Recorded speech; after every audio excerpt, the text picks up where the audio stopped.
Ten ten ಟೆಡೆನ್ ನೋಡಿ, ನಿಮ್ಮ ಸ್ಟೈಲಲ್ಲಿ ಮಾಡುವ. ಸೆಟ್ ಆಗಿದೆ ನೋಡಿ, ಚಂದ್ರಪುಳಿ ರೆಡಿಯಾಗಿದೆ. Hi hello, welcome back to Shrisha family YouTube channel. ನೋಡಿ, ಒಳ್ಳೆಯ ಕಾಡು ಮಾವಿನ ಹಣ್ಣು ಸಿಕ್ಕಿದೆ ನನಗೆ. ಸೊ ಅದನ್ನು ಇವತ್ತು ನಾನು ಒಂದು ಚಂದ್ರಪುಳಿ ಮಾಡುವ ಅಂತ ಇದ್ದೇನೆ. ಚಂದ್ರಪುಳಿ ಅಂತ ಹೇಳಿದರೆ ನಮ್ಮ ಇಲ್ಲಿ ಸಾಧಾರಣ ಈ ತುಳುನಾಡಲ್ಲೆಲ್ಲ ಮಾವಿನ ಹಣ್ಣಿನ ಸೀಸನಲ್ಲಿ ವೆರೈಟಿಯಾಗಿ ಮಾಡ್ತೇವೆ ನಾವು. ಅದರಲ್ಲಿ ಉಪ್ಪು ಮೆಣಸು ಮಾಡ್ತೇವೆ, ಚಂದ್ರಪುಳಿ ಮಾಡ್ತೇವೆ, ನಂತರ ಮೆಣಸಲ್ಲಿ ಇಡ್ತೇವೆ. ಅಂದರೆ ಬೆಲ್ಲೆಲ್ಲ ಹಾಕಿ ಒಗ್ಗರಣೆಲ್ಲ ಹಾಕಿ ತುಂಬ ಟೇಸ್ಟಿಯಾಗಿರ್ತದೆ. ನನಗಂತೂ ತುಂಬ ಇಷ್ಟ. ಉಪ್ಪು ಮೆಣಸಿದ್ರೆ ಒಂದು ಸಾಧಾರಣ ಮೆಣಸು ಉಪ್ಪು ಇಷ್ಟಿದ್ರೆ ಸಾಕು, ಒಳ್ಳೆ ಊಟ ಆಗ್ತದೆ ಮಕ್ಕಳಿಗೆ. ನನ್ನ ಮಕ್ಕಳಿಗೆ ಇಬ್ಬರಿಗೆ ಸಹ ಮಾವಿನ ಹಣ್ಣು ಇದ್ದರೆ ಬೇರೆಂತ ಸಹ ಬೇಡ.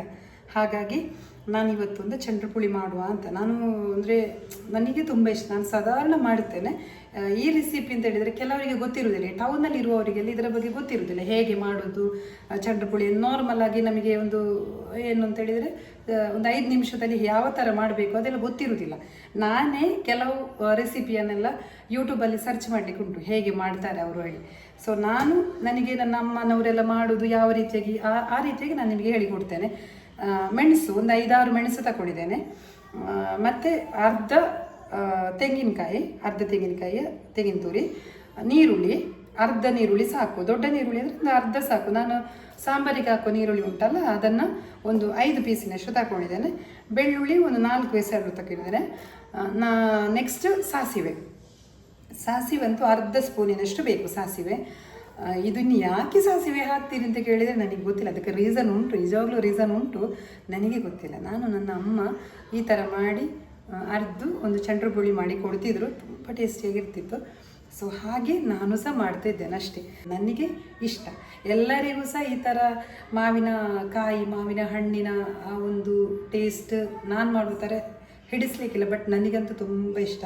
ಯಾಕಂದರೆ ನನ್ನ ಹಸ್ಬೆಂಡಿಗೇನೆ ಇದೆಲ್ಲ ಇಷ್ಟ ಅಲ್ಲ, ಅವರಿಗೆ ವೆಜ್ ಕಮ್ಮಿನೇ, ನಾನ್ ವೆಜ್ಜೇ ಆಗಬೇಕಾಯ್ತು ಆ ಥರ. ಅದು ಕಾರಣ ಅವರಿಗೆ ಅಷ್ಟು ಟ್ಯಾಲಿ ಆಗೋದಿಲ್ಲ ನನ್ನ ಈ ಒಂದು ರೆಸಿಪಿ ಎಲ್ಲ.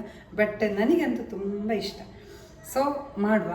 ನೆಕ್ಸ್ಟ್ ಇದನ್ನು ಮಿಕ್ಸಿಯಲ್ಲಿ ನಾನು ಮಿಕ್ಸಿಯಲ್ಲಿ ಮಾಡೋದು, ಕಲ್ಲಲ್ಲಿ ಅರ್ದು ತರಲಿಕ್ಕೆಲ್ಲ ಆಗೋದಿಲ್ಲ ನನಗೆ. ಮಿಕ್ಸಿ ನಾವು ಯೂಸ್ ಮಾಡೋದು. ಸೊ ಮೊದಲೆಲ್ಲ ಕಲ್ಲಿರುವ ಟೈಮಲ್ಲಿ ಮನೆಯಲ್ಲೆಲ್ಲ ಕಲ್ಲಲ್ಲಿ ಅರ್ದು ಅಮ್ಮ ಕೊಡ್ತಿದ್ರು. ಅದೊಂದು ಟೇಸ್ಟ್ ಬೇರೆಯೇ, ಅದು ಎಲ್ಲರಿಗೂ ಗೊತ್ತಿರುವ ಹಾಗೆ. ಮಿಕ್ಸಿಯಲ್ಲಿ ಮಾಡೋದು ಸಹ ಅದೊಂದು ಟೇಸ್ಟೂ ಬೇರೆಯೇ. ಅದೇ ಟೇಸ್ಟು ಅಂದರೆ ಮಿಕ್ಸಿಯಲ್ಲಿಯೇ ಮಾಡಿ ತಿಂದು ಆ ಟೇಸ್ಟು ಸೂಪರಾಗಿಯೇ ಉಂಟು. ಸೊ ಹಾಗಾಗಿ ನಾನು ಮಿಕ್ಸಿಯಲ್ಲಿ ಇದನ್ನು ಅರ್ದು ನೋಡಿ. ತೆಂಗಿನಕಾಯಿಯನ್ನು ಅರ್ಧ ತೆಂಗಿನಕಾಯಿ ಉಂಟು, ನನ್ನ ವೀಡಿಯೋಸ್ ಲಾಂಗ್ ಆಗ್ತದಂತ ಗೊತ್ತಿಲ್ಲ ನನಗೆ. ನಾನು ತುಂಬ ದಿವಸ ಆಯ್ತಲ್ಲ ಈಗ ವೀಡಿಯೋ ಮಾಡಿದೆ. ಸೊ ಯಾವ ಥರ ಹೇಗೆ ಮಾತಾಡಬೇಕು ಅಂತಲೇ ಗೊತ್ತಾಗೋದಿಲ್ಲ. ಅದೊಂದು ಸ್ಟಾರ್ಟಿಂಗ್ ಟ್ರಬಲ್ ಇರ್ತದೆ ನನಗೆ. ಇನ್ನೊಂದು 2-3 ವೀಡಿಯೋಸ್ ಹಾಕುವಾಗ ಮತ್ತೆ ಸರಿ ಆಗ್ತಾನೆ. ಸೊ ನೋಡಿ, ಸಾಸಿವೆ, ಮೆಣಸು, ಬೆಳ್ಳುಳ್ಳಿ, ನೀರುಳ್ಳಿ, ಉಪ್ಪು ಒಟ್ಟಿಗೆ ಹಾಕಿಕೊಳ್ಬೋದು. ನಾನು ಹಾಕ್ತೇನೆ. ನಾವೆಲ್ಲ ಹಾಗೆ ಎಲ್ಲ ಮಿಕ್ಸ್ ಮಾಡಿ ಟೋಟಲ್ ಮಾಡಿ ನಾವು ಹಾಗೆ ಮಾಡುವಂಥದ್ದು. ಕೆಲವು ವೀಡಿಯೋದಲ್ಲೆಲ್ಲ ನಾನು ನೋಡಿದ್ದೇನೆ, ಹೇಗೆ ಅಂತ ಹೇಳಿದರೆ ಎಲ್ಲ ರುಬ್ಬಿ ಆದ ನಂತರ ಲಾಸ್ಟಿಗೆ ಮಾಡ್ತಾರೆ. ನನಗೆ ಅದೆಲ್ಲ ಗೊತ್ತಿಲ್ಲ. ನಾನು ಮಾಡುವಾಗ ಹೀಗೆ ಮಾಡೋದು. ನಾನು ನಾರ್ಮಲಿ ಯಾವ ಥರ ಮಾಡ್ತೇನೆ ಅದೇ ಥರ ಮಾಡೋದು. ಓಕೆ. ಸೊ ನೋಡಿ, ಹೀಗೆ ಮಾಡಿ, ಇದು ನನ್ನ ಸ್ಟೈಲಲ್ಲಿ ನಾನು ಮಾಡುವಂಥದ್ದು. ಅವರು ಮಾಡ್ತಾರೆ ಇವರು ಮಾಡ್ತಾರೆ ಅಂತ ನನಗೆ ಗೊತ್ತಿಲ್ಲ, ನಾನು ಮಾಡುವಂಥದ್ದು ಈ ಥರ. ಓಕೆ. ನೋಡಿ, ರುಬ್ಬಿ ತಂದಿದ್ದೇನೆ, ಚೆನ್ನಾಗಿ ನೈಸಾಗಿದೆ. ಇನ್ನು ಇದಕ್ಕೆ ಮಾವಿನ ಹಣ್ಣು ಉಂಟಲ್ಲ, ಇದರ ಸಿಪ್ಪೆಯನ್ನು ತೆಗೆದು ಹಾಕಬೇಕು ಅದಕ್ಕೆ. ಅದು ಉಂಟಲ್ಲ, ಏನು ಗೊತ್ತಾ, ಇದು ಕೈಯಲ್ಲೇ ಕಿವುಚಬೇಕು ಇದನ್ನು. ಅದೊಂದು ಟೇಸ್ಟ್ ಬೇರೆ. ಅಂದರೆ ಸೌಟಲ್ಲಿ ಹಾಕಿ ತಿರುಗಿಸುವುದು ಅಂತ ಹೇಳಿದರೆ ಅದರ ಹುಳಿ ಎಲ್ಲ ಬಿಡುವುದಿಲ್ಲ. ಸೊ ಕೆಲವರಿಗೆ ಇಷ್ಟ ಅಲ್ಲ ಅದು.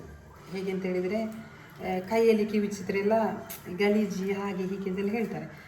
ಅಂಥವರು ಕೈಯಲ್ಲಿ ಕಿವುಚಬೇಡಿ, ಸೌಟಲ್ಲಿ ಮಾಡಿ.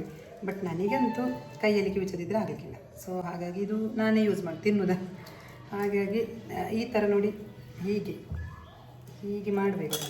ಹಾಗೆ ಮಾಡಿದ್ರೇ ಟೇಸ್ಟ್. ಓಕೆ.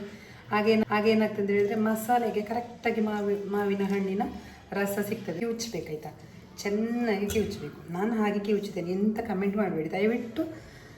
ನೀವು ತುಂಬ ಗಲೀಜಿ ಮತ್ತು ಕೈಯಲ್ಲೇ 2 ಕೈಯನ್ನು ಯೂಸ್ ಮಾಡ್ತೀರಾ ಹಾಗೆ ಹೀಗೆ ಅದೆಲ್ಲ ಮಾಡಬೇಡಿ ಪ್ಲೀಸ್. ಓಕೆ. ಮಾಡಿದರೆ ನನಗೇನು ಪರವಾಗಿಲ್ಲ, ನಾನು ಮಾಡುವ ಸ್ಟೈಲ್ ಆ ಥರ. ಅದಕ್ಕೆ ನನ್ನ ಕೈಯಲ್ಲಿ ಮಾಡ್ತೇನೆ, ಸಾರಿ, ನೀವು ಮಾಡಬೇಡಿ ಹಾಗೆ. ನಾನು ಮಾಡ್ತಿದ್ದೇನೆ ನೋಡಿ. ಹೀಗೆ ಮಾಡಿದರೆ ಸೌಟಲ್ಲಿ ಮಾಡಿದರೆ ಏನಾಗ್ತದೆ ಅಂತ ಹೇಳಿದರೆ ಅದು ಕಿವುಚಿದ್ರೆ ಅಷ್ಟು ರಸ ಬರೋದಿಲ್ಲ. ಹೀಗೆ ಕಿವುಚಿದ್ರೆ ರಸ ಬರುವಂಥದ್ದು ನೋಡಿ. ಆಹಾ, ಅಯ್ಯೋ ದೇವರೇ, ನೋಡಿ ಹೀಗೆ ಉಂಟು ನೋಡಿ. ಇನ್ನಿದಕ್ಕೆ ಒಗ್ಗರಣೆಲ್ಲ ಹಾಕಬೇಕು, ತುಂಬ ಚೆನ್ನಾಗಿ ಬರ್ತದೆ ನೋಡಿ. ಅದೇಲ್ಲ ಟೆನ್ ನೋಡಿ, ನಿಮ್ಮ ಸ್ಟೈಲಲ್ಲಿ ಮಾಡುವ. ಸೆಟ್ ಆಗಿದೆ ನೋಡಿ, ಚಂದ್ರಪುಳಿ ರೆಡಿಯಾಗಿದೆ. ಇನ್ನಿದಕ್ಕೆ ಒಳ್ಳೆ ತೆಂಗಿನ ಎಣ್ಣೆಯಲ್ಲಿ ಸಾಸಿವೆ ಮತ್ತು ಬೆಳ್ಳುಳ್ಳಿ ಮೆಣಸೆಲ್ಲ ಹಾಕಿ ಒಂದು ಒಗ್ಗರಣೆ ಹಾಕಿದ್ರಂತೂ ಹೇಳಬೇಡಿ, ಸೂಪರಾಗಿರ್ತದೆ. ಹಾಗೆ ಇವತ್ತಿನ ಊಟ ಅಂತೂ ತುಂಬ ಭರ್ಜರಿಯಾಗಿ ಹೋಗ್ಬೋದು. ಒಗ್ಗರಣೆಗೆ ಸಾಸಿವೆ ಈಗ ನೋಡಿ ಚಟಪಟ ಅಂತ ಆಗ್ತಾ ಉಂಟು.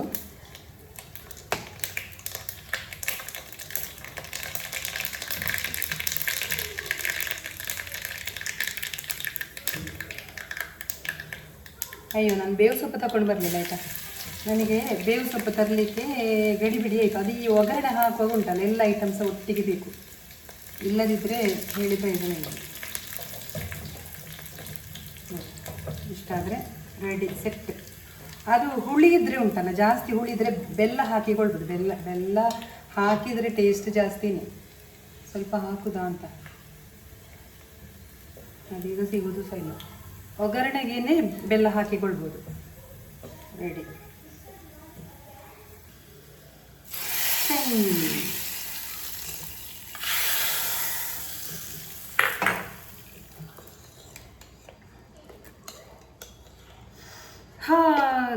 ಘಮ ಬರ್ತುಂಟು. ಒಗ್ಗರಣೆ ಹಾಕುವಾಗ ಒಂದು ಸ್ಮೆಲ್ ಬರ್ತದೆ. ಯಪ್ಪ ದೇವ್ರಿ, ನೋಡಿ ಹೇಗಾಗಿದೆ ಗೊತ್ತಾ. ತುಂಬ ಟೇಸ್ಟಿಯಾಗಿ ಉಂಟು ಸಹ. ನಾನು ನೋಡಿದೆ, ಟೇಸ್ಟ್ ಒಮ್ಮೆ ನೋಡಿ ಆಯಿತು ನನಗೆ.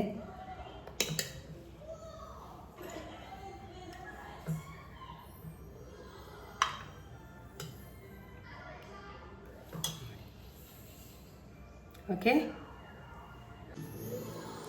ನೋಡಿ, ಸೆಟ್ಟಾಗಿದೆ ಆಯಿತಾ.